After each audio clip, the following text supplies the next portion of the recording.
want to see some smiles. I want to see some eye contact. I tried really hard to make this presentation fun.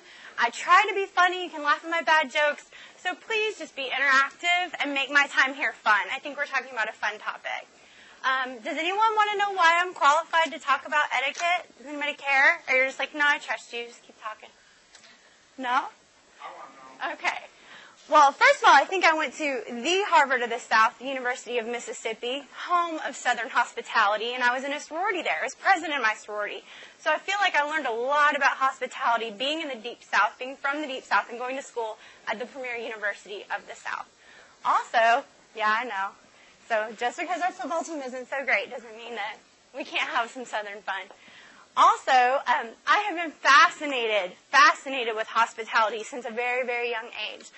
I'm originally from Miami, Florida. Both my parents worked in the hospitality industry. My father worked with the Ritz-Carlton my entire life, and then my mother worked with a cruise line. So I feel like all my life I have just been steeped in hospitality, especially etiquette. Tracy, don't do that. Tracy, do this. Tracy, what are you doing? So I definitely feel like at the Career Center, this has fallen into my lap, and it's become a little bit of a joke. So we're going to get started. Why do we talk about dining and business etiquette? Why not just etiquette in general? How many of you want to be successful? Okay, how many of you want to like wheel and deal and make lots of deals with people, and you want to go out and you want to interact with lots of people in the business world, perhaps travel and jet set? Don't you think that involves lunch meetings and dinner meetings? Maybe? Regardless of industry, do you guys think it happens regardless of industry? Yeah, I definitely do. So, a lot of times in our mind, we think about lunch with someone being an intimate encounter. We're sitting across the table from them and we're talking. But in actuality, there are all these people there as well. Maybe having the same kind of lunch meetings that you're having. And also, what happens when there's a lot of people in one room? A lot of background noise, a lot of distractions, right? So you definitely don't want to add another distraction by being a terrible dinner partner or a terrible lunch partner. So hopefully you guys can learn some pointers today. One thing, this is one of my favorite quotes. It says, eating is not an executive skill. But it says, it's especially hard to imagine why anyone negotiating a rise to the top would consider it possible to skip mastering the very simple requirements. What else did they skip learning? So the way that you eat and the way that you conduct yourself over a food meeting of any kind really speaks volumes of your attention to detail and your ability to represent a company well. A lot of times recruiters tell us, I purposely schedule a dinner appointment with a student. I want to see if they've taken the time to figure out how to learn how to eat. And one of the things that they pay attention to is seasoning. Do you guys know any reason why they would pay attention to the way you season your food? Who cares, right? It's personal taste, what seasoning you put on your food. Yeah? I think that it would be a little over-excessive to put more than 2 sticks of salt, but if you like more than 2 sticks of salt, go for it. What else? Uh-huh. Rash judgment, exactly. What else? How many of you season your baked potato before you even taste it? So you're assuming that the chef who prepared your potato didn't do it correctly, right? You're just making a huge, wild assumption. You haven't even tasted it. So, I mean, I know that's a little ridiculous because most of us know what a baked potato tastes like with nothing on it, and it's usually not going to change.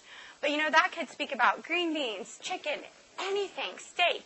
You want to make sure that you give your compliments and your kudos to the chef, and you taste your food first, kind of think about it, and then season it till your liking. Does that kind of make sense? Okay. It says a lot about your character if you just kind of tear right into it without seasoning it. Dining is scary. You know, it's something we do every day. How many of you get your Zaxby's through the drive-thru, go home, set your table, make sure that it's all set out, light your candles, and get the classical music playing? I know I don't. I usually turn on Big Brother. I dig into my food. You know, and, you know, maybe my roommates are there, maybe my boyfriend's there, maybe my dog's there, but they don't really care how I eat. You know, so it's not something that we do every day, especially when we're in student mode. So that's why we need to talk about it. Because if you wait until you sit down at a dinner table with someone that could be a stakeholder in your future, you've waited way too long. And then all of a sudden you're like, oh crap, I don't remember which fork to use. So that's why it's really important to think about it before then.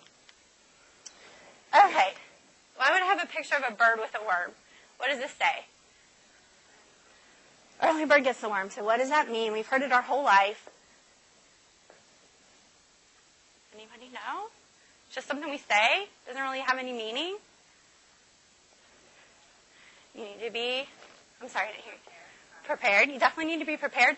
And what about just being there on time? You know, a lot of times we have student time where we just kind of get there right when something's starting, or we get there about 90 seconds after it was supposed to start. You know, this definitely isn't something you want to do when you have a dinner or luncheon meeting. You want to try to get there a little bit early so you can kind of freshen up in the restroom if that's something that you need to do, or anything else. Also, you want to make sure that you have ample time to get to a restaurant. If you know, like if you're in a big city like Chicago or Atlanta, and traffic is one of those things where you just never know about it, make sure that you have the telephone number. Maybe it's in your GPS system, or you can store it in your cell phone. So if you do get late, or if you get stuck in traffic, or you get a flat tire, because those things happen, you can call the restaurant if you don't have the cell phone number for your companion and let them know that you're running a little late. Okay, so let's talk about the napkin. Where do you put your napkin? What do you do with your napkin when you're eating? In your lap. Okay, what about if you get up to go to the restroom? Where does it go? Chair. Next to what? Somebody's like, I don't know if I should say it. Okay. What you do with your napkin is never put it on your food. Never put it on your plate. I've seen people do that, and I'm just like, really? You're going to come back and put that in your lap after it was just on top of your food? Probably wouldn't do that. You're correct. You can put it in your chair, in the seat of your chair, over the arm of your chair, or you can put it to the right of your plate on top of the utensils that you haven't used yet. Both are acceptable. Putting it to the right of your plate is an indicator to your server from far away that you're coming back and not to clear your plate. Putting it in your chair sometimes can be overlooked if the chair is like one of those long drapey tablecloths. Okay, just, don't copy everyone else in the restaurant. Make sure that you know what to do with your napkin. Okay, so let's talk about ordering. Ordering can get tricky. How do you order? It's kind of like dating, like going on a first date with somebody. And either you're paying and you're like, I really don't have a lot of money in my bank account, and I hope this person doesn't order the filet mignon. Or they're paying and you're like, I don't know if I should order cheap, or I don't know if I should order expensive, or what I order might say something about me. I just don't know what to do. So how would you make a decision on what to order when you're out to eat with someone you don't know very well, who may or may not be paying for your meal?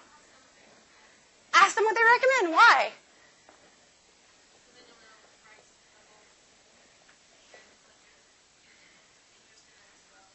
It's a great hint, exactly, about what price level they're going to be looking at. What if they say, I'm not really sure. I've never been here before. This was recommended by a friend.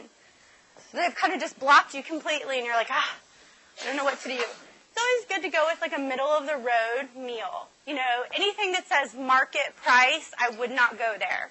You know when they come to your table and they say, let me tell you about the specials for the day. What does that mean?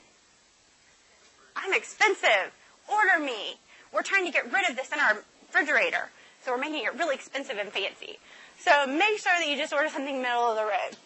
Now what do you order to make it easier to eat, a little less complicated to eat? Any ideas about things you should stay away from?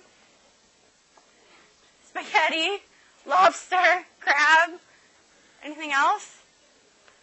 Anything with a bone in it, exactly. That can get tricky. What else? Corn on the cob, ribs, anything that could potentially be a disaster while you're eating it. Also for me, I know, have you guys ever experienced this where you're like cutting your chicken or like cutting a salad and you like push a little too hard and something kind of falls off the plate? Yeah, she knows. Definitely for me, I never order chicken because I just fear that I'm going to be like cutting it and half of it's going to fly across the table. Okay. And don't take forever on deciding what you're going to order. Who's been to eat with this person who cannot figure it out? That guy. Yeah, do you really, every time you go with that friend, you sit down and go, oh no, I forgot. I forgot that you take forever to order. Don't be that girl. Don't be that guy. They're thinking, if it takes you this long to figure out what to eat, and how many more meals that day are you probably going to eat? 2. If it's taking you this long to decide on 1/3 of your meals, and probably you're going to eat 2 today, 3 more the next day, 3 more. How long is it going to take you to make a monumental decision for their company? So it really does say a lot about your decision-making process. Okay, so let's talk about the setting, what to use, where to go. So whenever I talk about it, I always draw a big line in the middle of my plate. I like to talk about what's to the left of the plate, and I like to talk about what's to the right of the plate. Do you guys notice anything about the things to the left of the green line, what they have in common, and the things to the right of the green line, what they have in common? You've got it. You look like you know. All things on the left are forks. Keep going. No, keep going. Keep going. You're getting there. Mm-hmm.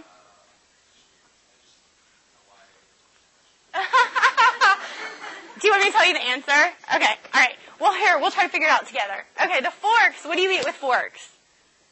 Solids, right? What goes in cups? And what do you eat with spoons?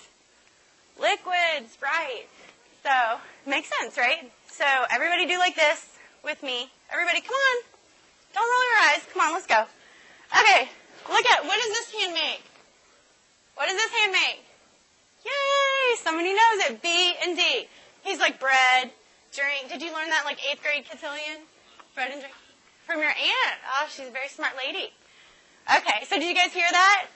B and D, bread and drink. So if you're ever sitting at the table and your place sitting is really close, and you can't remember if that's if your water glass is over here or if your water glass is over there, just kind of do this and go, oh, D, drink is over here. That's my water glass. Does that make sense? I mean, I wouldn't like hold it up. I was just kind of like under the tablecloth. Okay? Is that a helpful hint maybe? Okay. Oh, my line moves. Voila. Okay, so B and D, bread and drink. Always remember that. Okay. We haven't always had forks and knives. Sometimes I wonder about the person who invented the formal place setting. Why? Why? Do we really need them? There's just one more thing we have to know about. So hopefully I can simplify it for you guys. Okay. Who's sitting there eating and you want to signify they're resting, don't take your plate away, or you're like, oh, I don't remember how to put my silverware to tell them I'm done eating. So you kind of sneak around at everybody else, and people are doing it different ways, and you don't know who to go with. Well, you want to make sure that if you're not done eating, it stays on the rims of your plate. Okay? So if you're still eating and you're just kind of resting for a moment, because yes, people do rest when they're eating. It's not a frenzy all the time. You put them on the outside of your rim. So like if you're going to pause and have a conversation. Okay, if you are done eating, who knows what to do? Cross this over. Cross means don't take my food. Don't take my food. Actually, I always remember. What did you say? Somebody said it. 4 o'clock in. No, it's 4 o'clock. You're right. It was a trick question. He's like, wait, what are you saying? So you can always either rest your stuff on the outer rim of your plate while you're eating and just in between bites, or if you have to leave the table for a minute and you put your napkin next to it, you can cross them on your plate in the lower portion of it to indicate, don't take my plate, I'm done eating. So that's the way I always remember it. Okay. So there's 2 different styles of eating that are perfectly acceptable. He's already practicing. So you guys probably have heard of these. One is not better than the other. I always get asked this question, well, tell me which one to use. Well, use whichever one you can remember how to use, you know. There's the American style. Okay, so you guys can read, so I'm not going to read everything for you. But what you do with the American style is you hold the knife in the right hand. So you guys pantomime with me. Come on, give me a break. Hold the knife in the right hand, okay? And hold the fork in your left hand. Okay, the tines in your left hand are going to be holding the food on your plate, okay? And then you're going to cut with your right hand. You're going to cut 2 to 3 pieces. It says cut a few bite-sized pieces of food, not cut your entire steak. You're not a mom cutting food for somebody else. You're just cutting a few bites for yourself. Then you have to lay your knife down, okay? Transfer your fork back to your other hand, and then eat. Sounds complicated. Uh-huh. What if you're left-handed? You're going to go with the next style that I'm talking about. So I think it'll make you feel a lot more comfortable. You might argue with me, though. Okay. So let's do it again. Okay. Pretend again. Come on, guys. It's fun. Okay. And you got your knife in your right hand. You're holding your food with the tines of your fork, right? You're cutting it. Put your knife down. Transfer your fork back to your hand. Then eat those few pieces, and then guess what you have to do? Start all over again. Yep, transfer it back, pick up your knife, cut a few pieces, put the knife down, transfer, eat again. Sounds like a lot, right? Well, that's the way us Americans decided we wanted to do it. We had to be different from the Europeans. So that's the one way to do it.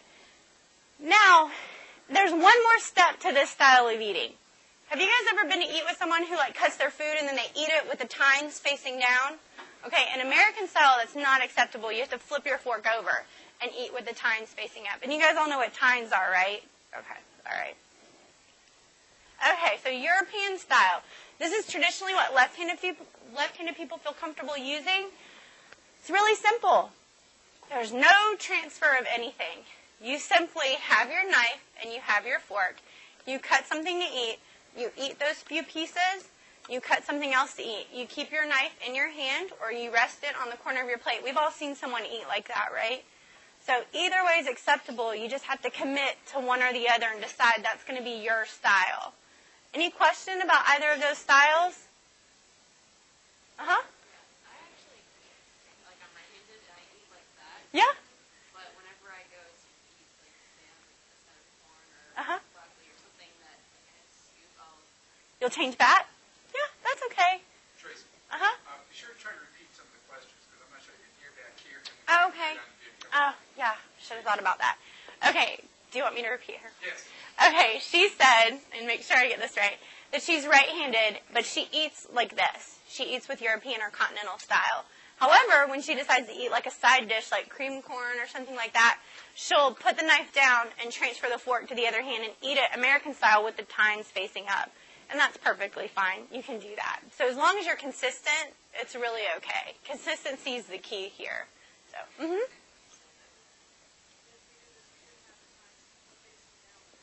No, with European, I said with European style, you can't have the tines facing down. American style, you have to flip your fork over. So doing all the trading, then you have to flip your fork back over. But with this, you can eat with the tines facing down. Yep. Good question. It's definitely okay to flip it back over if you're more comfortable with that. Really, the key is being consistent, doing the same pattern over and over again, and making sure that you look like you know what you're doing. So don't hesitate. And basically, you never cut all of your food or cut all of anything up and then eat it like that. You always do a few pieces at a time. And it's becoming, as we become more of a global community, the lines are blurring and people are adopting what they like of both styles. So maybe 20 years ago it would have been a little bit more strict, but not right now. Okay, so kind of jumped ahead earlier. So he was exactly right. And sorry about these lame pictures. I couldn't find anything better online.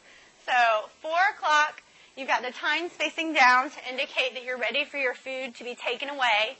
And you've got one at 4 and you've got one at 6 o'clock, kind of making that X, indicating I'm not done eating, and you leave your tines facing up. So tines down, I'm done. Times up, with a cross, I'm still eating.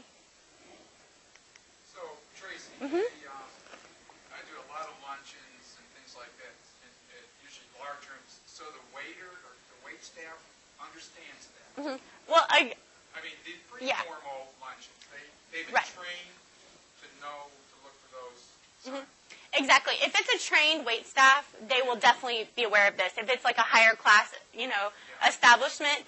Now, have you guys ever been out to eat and the waiters kind of hesitated? Like maybe you've crossed your knife and your fork and they've said, "Are you done eating?" And you have to say, "Yes, I am." Maybe at one of those kind of establishments, maybe you have a younger server who isn't as familiar. You might have to say, "Yes, I am," but they should be able to read the cues. Do you guys know who this is? Salt and pepper. Yeah. I love them. I saw them one time. It was awesome. So, they were great. So, I could do like a whole push-it rendition, but I won't. So, tell me about salt and pepper. What do you do with your salt and pepper? Why? Why are they a pair? Why do you pass them together? I mean, if all I want is the pepper, why are you passing me the salt? I didn't ask for it. She's like, I don't know. They're a pair. They're married. Pretend like they go everywhere together. Maybe they're Siamese twins. So you always pass salt and pepper together. Okay? What about the bread? What do you do with bread if somebody wants bread? You pass it. How do you eat bread? That's a tough one. People never eat bread right. You butter one piece at a time, and you tear it. You guys are pros. I don't even know why I'm here. You know all the answers. Yes. Okay, so you get a roll, or you get a piece of bread. Your first instinct is to, cut a little hole in the top of the bread, right? Put some butter in there. Or maybe you like a lot of butter, so you take your piece of bread and you slather it with all that butter you can't wait to eat. I think it's okay to do that when you're at home.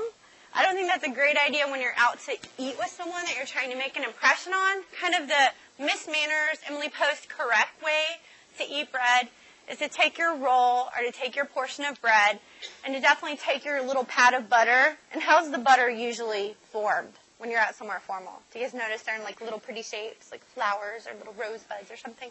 Yeah. So you've got your little pat of butter, and your goal is not to use the entire butter.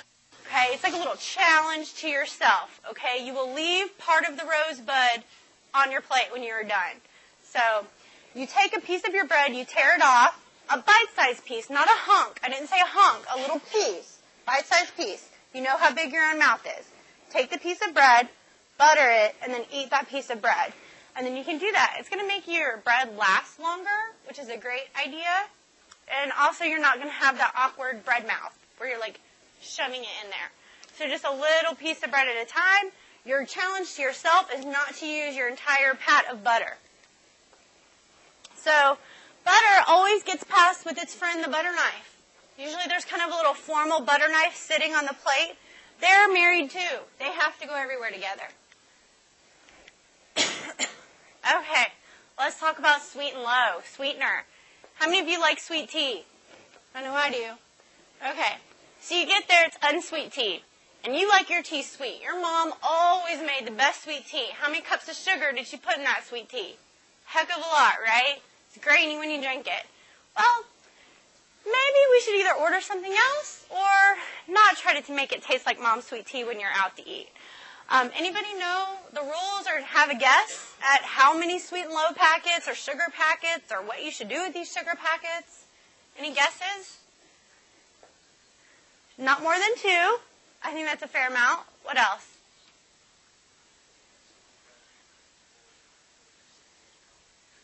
Exactly, because that's classy.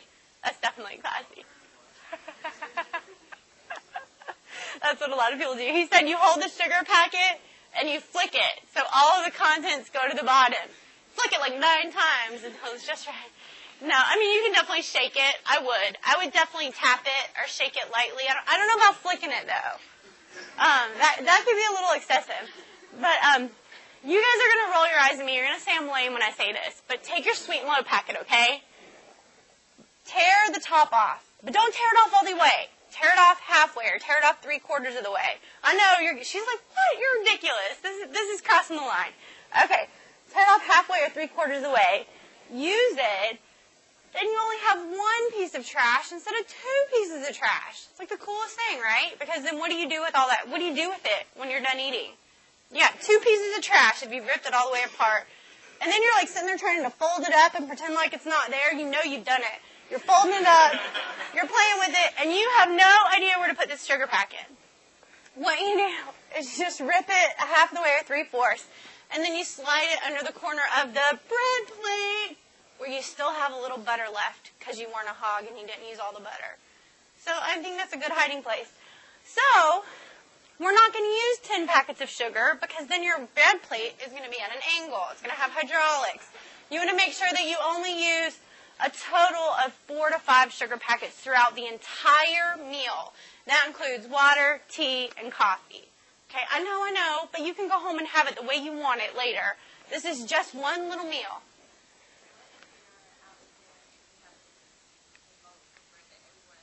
Oh my gosh. Okay, the loaf. What if you're out to dinner and you have, in this picture, the loaf that everybody shares? Okay, don't be the person at the table that grabs onto both, touches the whole loaf, and then pulls off their end, and then hands you the rest. And you're like, really? You just touched my bread.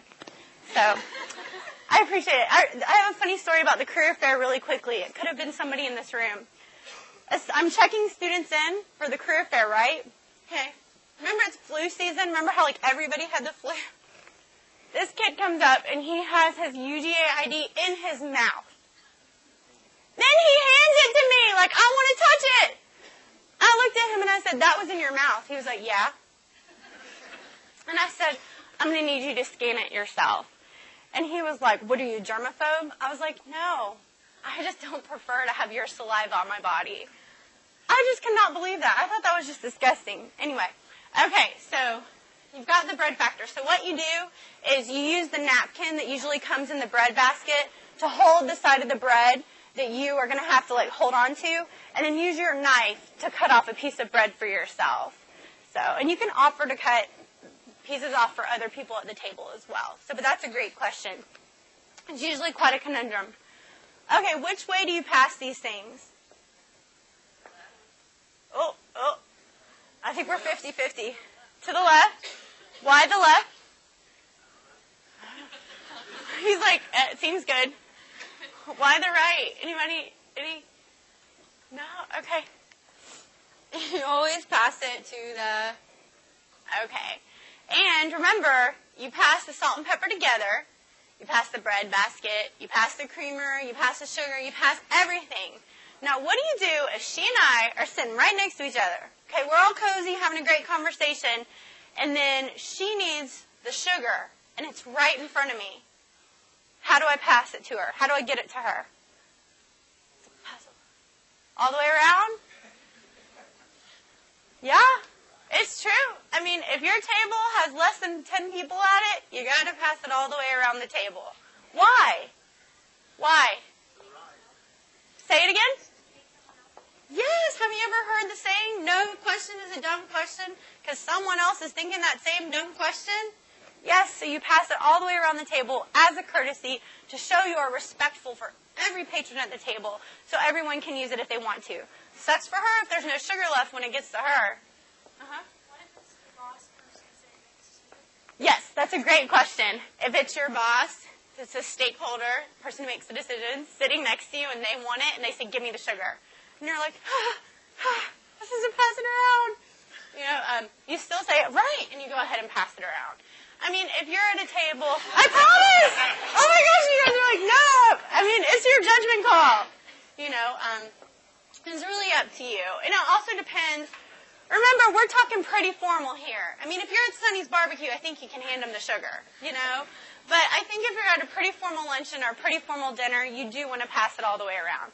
They're not going to see it as you thumbing your nose at them. They're going to understand that you're following the rules of etiquette. Now, have any of you ever gone to like a big conference or anything, or a ball or something where there's like 10 people at a table, and usually there's 2 of everything on the table? Okay, then you only pass within your half of the table. Okay, so sometimes you can't pass right. You do have to pass left. So you just share within your half of the table, because that's a little ridiculous.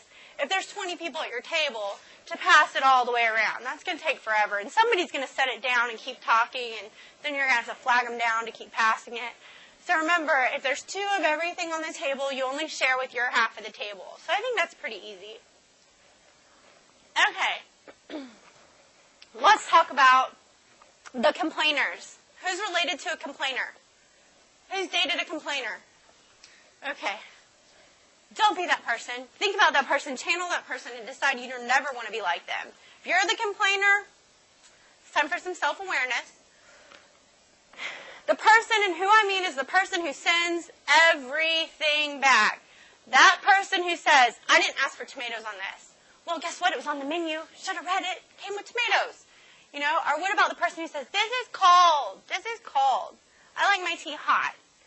Yes, you're paying for the meal, okay? If you're the one paying for the meal and it's your money, I understand your argument. And if you're out with your best friend or somebody who already has decided they're going to love you through thick and thin, then yeah, you can probably complain all you want.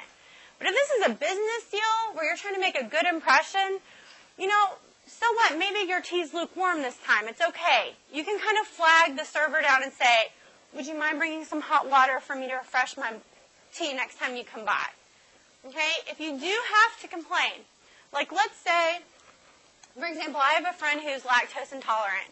So when she orders, it's pretty serious. It's kind of a life or death situation. Her throat closes up. It's not pretty. We have to go to the hospital. She cannot have cheese or dairy of any kind. It can't touch her food or even look at her food. So when she orders, she's very specific. If they bring it on her plate, do you guys think it's okay for her to complain? Okay. What if you're a vegetarian and the sight of meat makes you want to vomit? And you have said, I do not want any meat on this. Maybe you're ordering something without the meat. If they bring it with the meat on the plate, is it appropriate for you to ask for something else? Okay. Now, there's a polite way to do it, and there's an impolite way to do it. Calling the server over, kind of whispering it to them, or kind of leaning over and asking them, that's polite. That's the way to do it. Ridiculing your server and saying, what, are you stupid? I told you I couldn't have cheese. That is not appropriate. And I know that's extreme, but we've all seen someone do that. We've all seen someone tear a server apart before. So definitely don't be that person. Okay, so let's talk about the check. Who pays? The person who asked the people to lunch or dinner, right? Okay, I had a student call me the other day. She's an alumni. And she said, Tracy, I just want to share a really, really horrible story with you because I feel like you'll understand and laugh. And I said, okay, Laura, go ahead. She said, I took a client to lunch, and I didn't have enough room on my credit card to pay for it. And they had to bring my bill back and say, ma'am, your credit card's been denied. Can you imagine? She's a salesperson, sales rep. Here she is trying to make a good impression on her company, and her credit card's just been declined. Right? So, if you're the person doing the asking, let's make sure you have sufficient funds to cover the luncheon.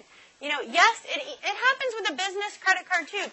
And what had happened was someone stole her business credit card number off an internet site she'd used to order something and had ended up running up the bill, and they'd canceled the card. So technically it wasn't sufficient funds, but that's the way the waiter or server presented it.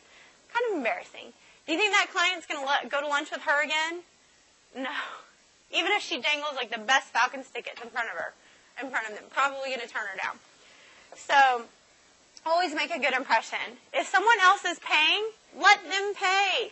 I hate it when I go to lunch with someone that I have invited, and they'll say, oh, well, do you want me to pick up half? Or why don't I pay for my half?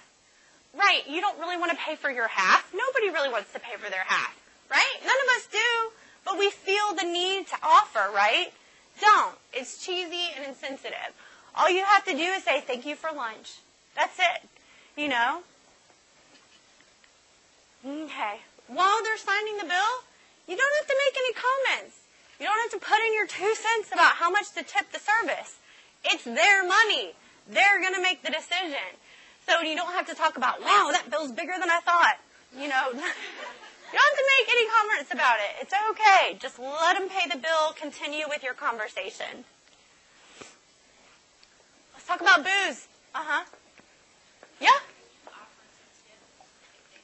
She said, can you offer to tip if they paid? What do you think? No. You don't need to. And we're talking like a business relationship, not like your best friend, So it's kind of like saying, let me pay my half, So just let them do it. Now, I've had students say, I went with someone and I felt like they didn't tip the service enough. If you want to throw some more tip on the table, that's your prerogative, but do it when the person isn't around. Maybe they've walked away and you just throw a couple dollars on the table and keep walking, or you get to the front and you say, I'm just going to run to the restroom real quick, or I think I forgot something, and you can throw some more cash on the table. But you don't need to be like, oh, that's all you're going to tip? Here, let me put some more. You don't have to be obvious about it. Okay. Taboos or not taboos? What do you do? She says no. What if I'm like, dude, it's happy hour. It's on me. Come on. I'm getting a beer. Why don't you get a beer? You get a beer. Be moderate. It can't hurt. What do you say? Use your fake ID. Yes. Please get arrested while we're together. Okay. There is no right or wrong answer. You have to make this judgment call for yourself. I'll tell you what I do. If I have one glass of wine, I'm the happiest girl in the world. One glass of wine, I'm happy. So I will never, ever drink a glass of wine with someone when I know we are about to have an hour and a half eating together experience. Because usually drinks happen before the food gets there, right? So you don't need to be like, oh, I can handle 6 beers, usually after you've had half a pizza. You need to say, if we're having pre-dinner drinks while we're waiting for our table, and I'm going to order something, how potent should my drink be? Should I have Bacardi 151 with my Coke? Probably not. You need to think about that. It's serious, how do you handle alcohol on an empty stomach? Because you want to make sure you're sending out your representative, not the real raw you yet. This is just the representative, okay? We all know that person. Also, if I feel like somebody's pressuring me to drink, because I react very easily to alcohol. So, for example, Thursday night I'm going to dinner with Philip Morris and all of the candidates that they're thinking about hiring, with my boss, with the head of student affairs, the head of my division, and all the Philip Morris executives and all my colleagues. They always have an open bar. So I always get tonic water. Because what does it look like when you get tonic water? Looks like you're having gin and tonic, right? And everyone's like, oh, how's your drink? Great, great. I have to say, great, I love tonic water. Everybody thinks I'm having a drink, that I'm joining in, but I'm not. Because, when I get home, I can afford my own gin and tonic. I can make it in my own kitchen. I don't have to drink it when I'm out with them.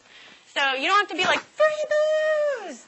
You decide what you're going to drink.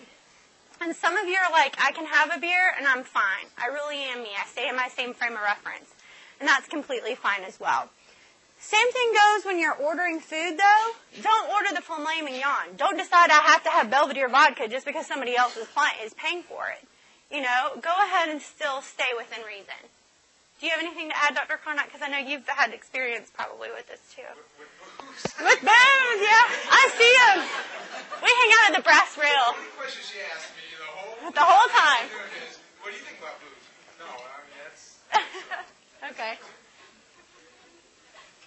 Okay. Let's talk about shaking hands and name tags, okay? People make some really hilarious mistakes with name tags. All of you have gone to a career fair for this class, right? Okay, every time you go to a career fair, you get a name tag. Makes me laugh every career fair. I can't wait to see where these students are going to put their name tag. Let's talk to the men first. There is absolutely no reason you need to slap your name tag down here on your belt. Or like if it's one of those clip-on name tags. Also, I don't need it to be clipped anywhere near your crotch, okay? If I have to look down near your crotch to see what your name is, that is very rude. Very rude, okay? Unless you're trying to send me a message. No, I'm just kidding. Okay. Ladies. With the stick-on name tag, doesn't need to be anywhere near the nipple. Nowhere near the nipple. There's a lot of ladies that take this stick-on name tag and they just slap it on. I'm like, really? Is that where you want it? I really don't need to look there to figure out what your name is. Okay? So I always say above the boobs, below the shoulder. Above the boobs, below the shoulder. Make sure your name tag is somewhere safe up here. Same thing for the guys. You have boobs too. Above the boobs, below the shoulders. That's where the name tag goes. Okay? Check yourself for breast cancer. Awareness month is coming up. So if you don't know how, find out. Okay. And your name tag always goes on your right. Why would your name tag go on your right? So we're shaking hands. He's like, man, I got to touch her too. Okay. Goes right here. You always make sure that there's a direct line. Even if you're left-handed, still put your name tag on your right because traditionally you shake with your right hand. Okay, let's talk about, you have a good handshake, by the way. Let's talk about handshakes. Who has ever shaken someone's hand and thought, wow, that's how you shake hands? We've all shook hands before. Why don't you practice with somebody? Maybe a roommate, maybe a friend. In fact, let's practice with our neighbors right now. Everybody shake someone else's hand. I want to see, yeah. Okay. Yeah, it's serious. You need to make sure. Uh-huh. Yep. Mm-hmm. I'll address that. Yeah. Okay. She said, make sure I get this right. You have heard that when you have a name. Mm-hmm. So she's saying you put it over your heart because when you're shaking hands, that's where they're looking. I've never heard that. I've always been taught that when you put your name tag on, it goes right here, so it's a direct line with your name. I mean, if you want to put it on the left and you feel like that's appropriate, I do know with men's suits, the lapel is right here where they usually put like a pen, like something that they're affiliated with. So you wouldn't want to cover that up, And usually, anybody have a shirt with a pocket on it? I feel like the pocket is on this side too, right? So you wouldn't put your name tag over your pocket. That doesn't make sense either. So I always have just heard to put it on the right. But it's your judgment call. It's your name tag. Uh-huh. Yes. What do you do when your name tag won't stick to your shirt? I don't know. Whenever I go to an event and there's a sticky name tag, I ask for 2. Because I know that sticky name tag, I'm just one of those people where things happen and name tags end up on the bottom of my shoe or something like that. So I always ask for 2 sticky name tags. There's really no response for that. I do know that now that I'm like a real adult, I get like my own magnetic name tag, and I take that wherever I go. And so if I go somewhere that has a sticky or clip-on, I prefer to use my magnetic. So I don't really know. I'm not saying to go get your own name tag made or anything like that, but you just kind of deal with the situation as you have to. And if it's not sticking to your shirt, it's probably not sticking to anyone else's, so you can make a joke about that potentially. Mm-hmm. Mm-hmm. She said, what name do you write on your name tag? That's a great question. I always write my first name, my last name, and my affiliation. Even if other people are just writing their first name, like Chip, I still write my first name, my last name, and my affiliation. Because I feel like that gives you more opportunities to start a conversation with me. Oh, Dowling, is that Irish? Why, yes, it is. I went to Dowling College in New York. I never knew my name was so fascinating, but a lot of people start conversations about that. Or they'll say, like, oh, UGA Career Center. Who does Georgia play in the fall? I don't know. Want to talk about Ole Miss football? I can talk about that. No. I always know about Georgia football. So, I promise. And I go to all the games and wear red and black. So, make sure. Go ahead. When you're on, say, it's kind of like a dinner or lunch after like an interview of some sort, and on your resume you usually put like your formal name. What if you go by a nickname? You start your nickname, even though like during the interview they would call you by your formal name. That's a great question. Did you guys hear her? She said, what do you write on your name tag if you go by a name other than your formal name? So who does that affect in here? Okay. Yeah, me too. So on my resume, I go by my middle name. So a lot of people on their resume feel like they have to have their first, their middle, and their last name. Well, I just have my first initial, and then my middle name, and then my last name, because I want you to automatically call me my middle name. So that's one way to approach it. If you're going through an interview process and you have filled everything out with your full name and you have not told them up until this point that you go by a nickname, just use your formal name. It's not going to hurt you to go by your formal name. Unless you just seriously do not answer to it and you will not ever, So, some people will put their formal name and then their nickname in quotation marks. I would never do that, but some people feel comfortable with that. So, okay. When you're shaking hands, I want to make sure that everybody knows. Hold up your hands. You've got little webs, right? See the little web? Make sure you have web-to-web contact when you're shaking someone's hand. Okay? Web-to-web contact. None of this or none of like this fingertip handshake. The other thing I want to talk about with handshakes is how do you get your hand back if somebody will not stop shaking it? Any ideas? You guys know how to do this. You've probably done it before.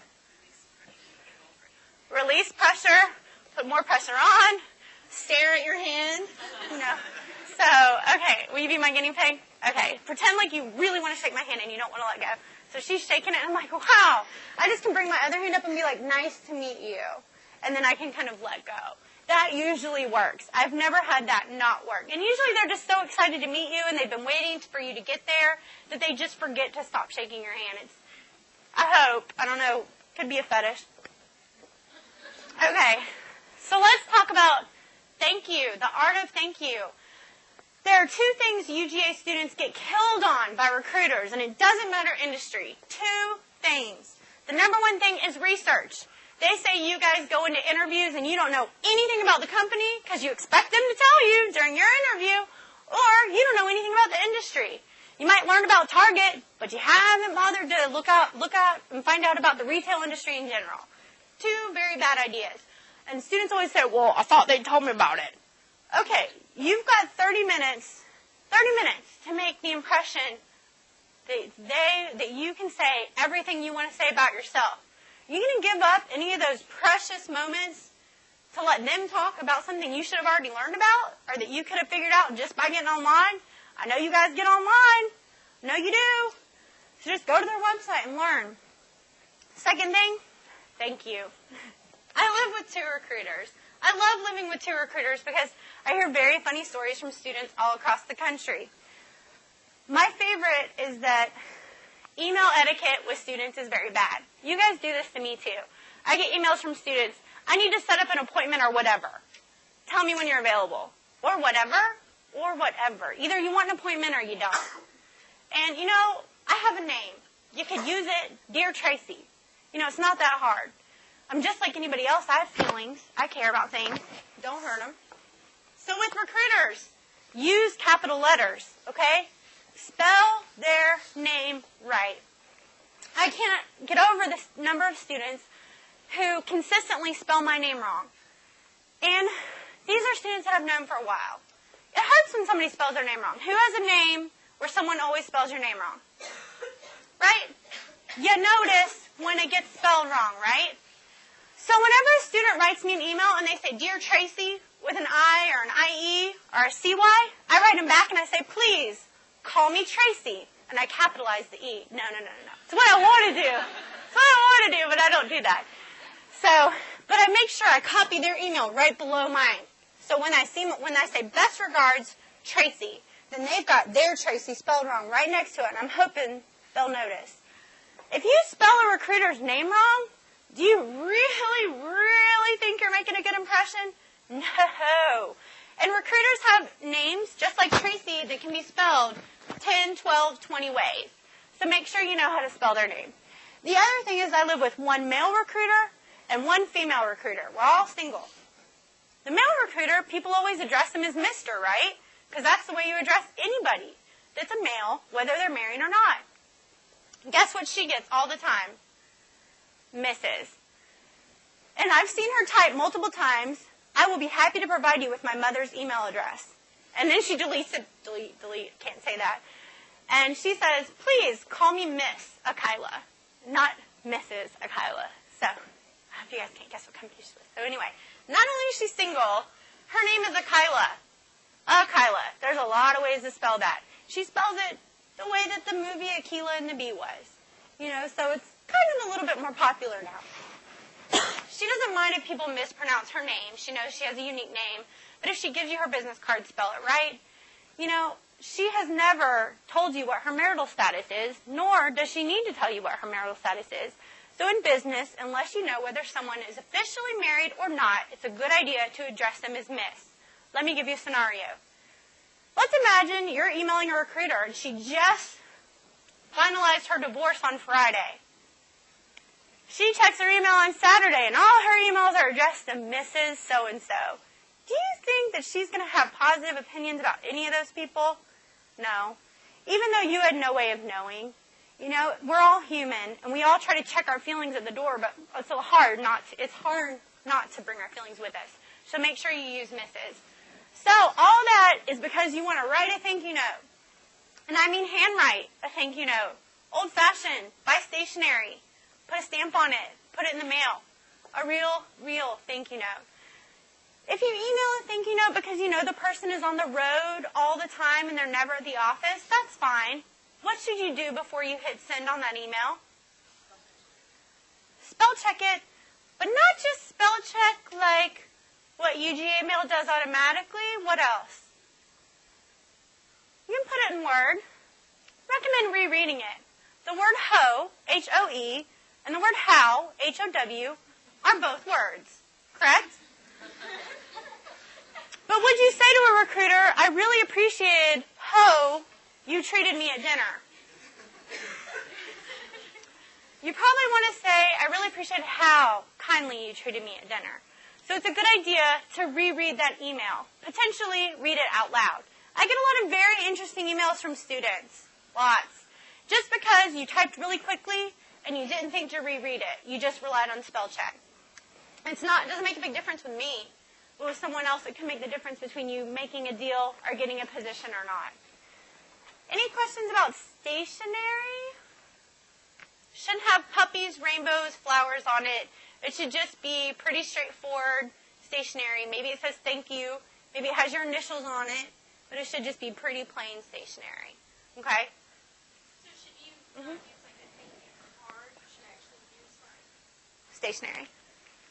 She said, should you use a thank you card or stationery?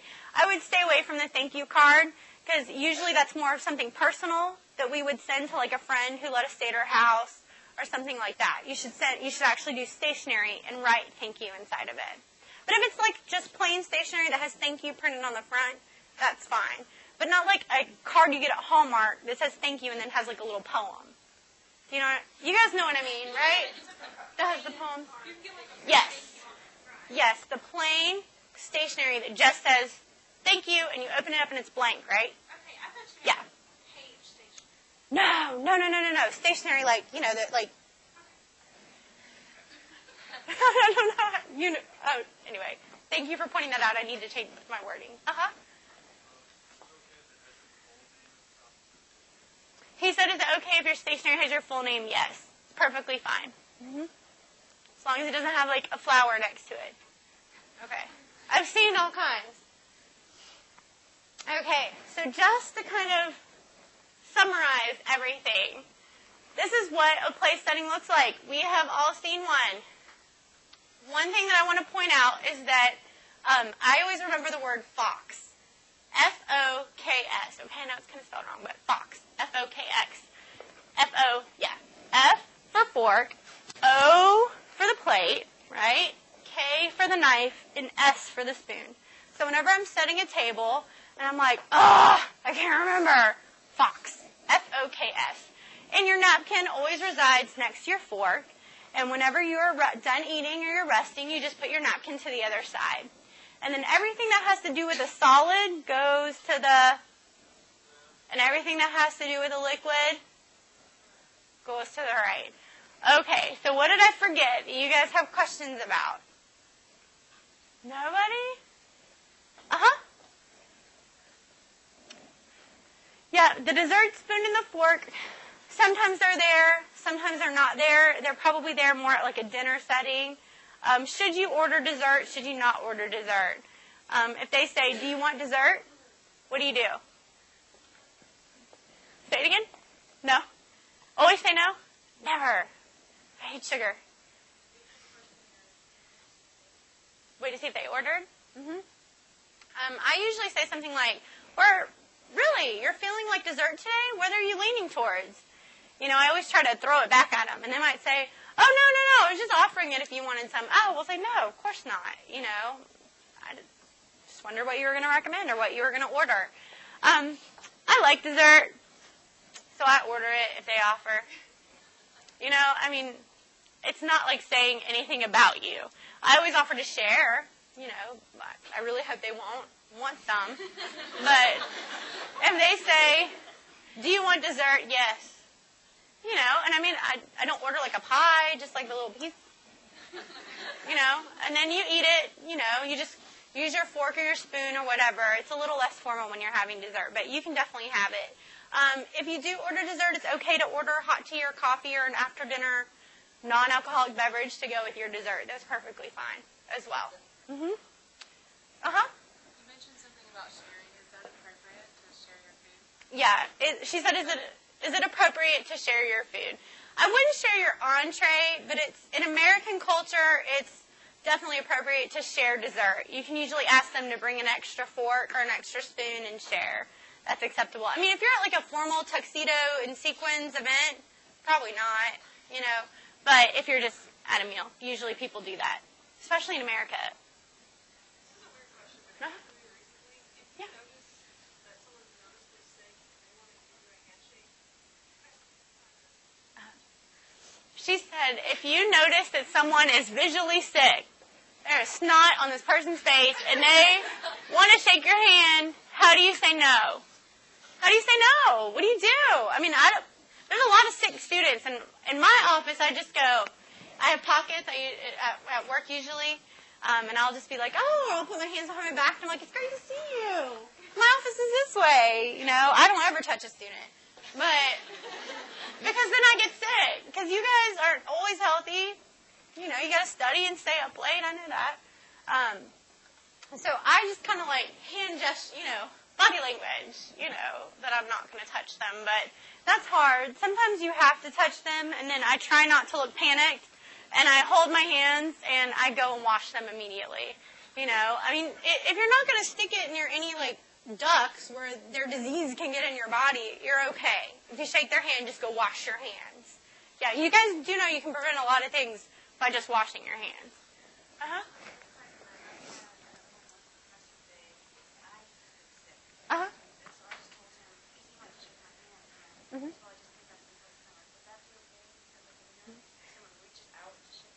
Mm-hmm. Yeah, she said, what if you're the sick party?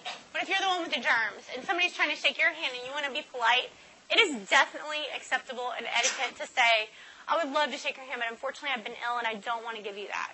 And they're going to be like, oh, thank you so much. No one, and then they're probably going to inquire as to how you're feeling.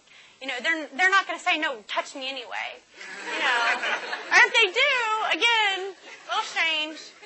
But, so. And we're all, everything I'm saying is assuming we're dealing with rational human beings. Okay? We're all going to come into encounter with some gung-ho, hardcore person that just has their own way of doing things. And that's okay. It's definitely fine to mimic their behavior in certain situations, Yes, ma'am?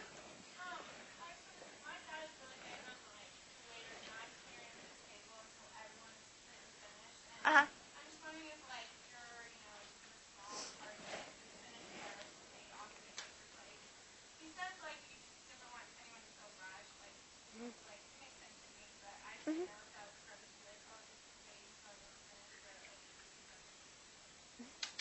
Great question, and thank you for bringing that up. She said, what do you do if you're maybe in a small party and the waiter comes to take your plate because you're done eating, but other people at the table are not? Is it okay to say, no, please don't take my plate because you don't want to rush the other people? I agree with you wholeheartedly. I feel like if someone's plate is taken away, I'm behind. I need to hurry up and finish eating. So I feel rushed when that happens to me. So I don't want to rush anyone else. So I always say, oh, just leave it. You can, or just take it later. I always somehow indicate, just leave the plate. But if they take your plate, it's fine too. If that person feels rushed, it wasn't really your fault. You just happened to finish before them. I will tell you, I do try to keep pace with the person I'm with. If they're wolfing it down, I'm not going to do that. But, if I'm really hungry, sometimes we just can't eat breakfast, or sometimes we eat breakfast, but then we're really, really hungry, or something happens and we just really want to eat our food. I try to keep pace with the person I'm eating with. So, and it's okay if you don't finish everything on your plate. And please don't ask for a doggy bag. You guys know that, right?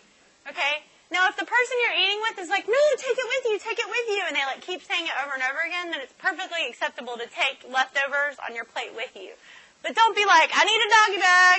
Where's my box? And so, don't do that. And if you're in the car, let's say this person drove and you realize you left your doggy bag at the restaurant, are you going to ask them to turn around and go get it? No. I had a candidate I took to lunch one day, say, I left my doggy bag. I was like, really? You're flying out of Atlanta at 5 o'clock and you want me to turn around and go get it? Oh, okay. So, and she said, there's two other things I want to mention. Sometimes we go to events where it's a la carte or it's buffet. Do not pile your plate full. That buffet is not going anywhere. You can go back again. Make sure you have white space in between the food on your plate. Also, one thing that my career counselor taught me when I was in school is a lot of times we go to these kind of hors d'oeuvre type of events where there's food and drink, right? We're not going to sit down. We're going to kind of stand up and mingle. Usually people will they'll go get their plate and they'll fill it up, right? And they'll go get their drink. And they've got their plate in one hand and their drink in the other, right?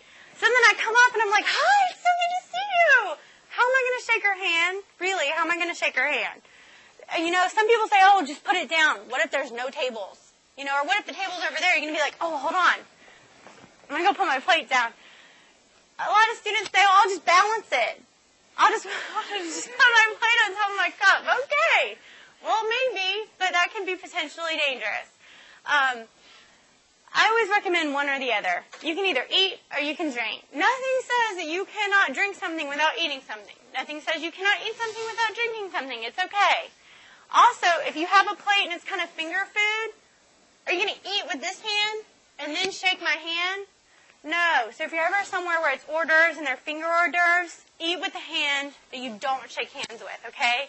Last thing you want to do is be eating, wipe it off, and then shake their hand. Never a good. He's like, I do that. It's fine. Fine. Okay.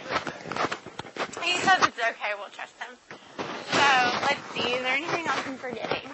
Probably. I tried to cover everything. Anybody else have any questions? What is my purse called? Well, I was like, where does your purse go? I was like, what? Am I holding one? Okay, where does your purse go? That's a great question. I usually slide it under the table. I know that in a lot of cultures it's not good luck to put your purse on the floor. And in that part you can hang it on the back of your chair. If you're in a really crowded restaurant, be prepared for that purse to be knocked off, and as long as you're okay with that. Some places will also have checking where you can check it. I'm a little weird about checking my purse. I just could not do that. But so definitely just set it near your feet under the table. So great question. Some students ask me about those new purse hooks where you can hang them on the side of the table and then hang your purse on it. I don't own one, so I can't imagine doing that. But I don't, so I can't give you an answer if that's okay or not. The other thing last thing I promise, guys, when you're passing salad dressing or anything that could pour, pass it handle first. Okay, handle first so the person can grab the handle. Don't pass it where you could tip it in their lap. So I've seen that happen. Okay, and I think that's it. I think I'm really, really done. So if you guys have any other questions, I'll be happy to answer them. Thank you for being a fun audience.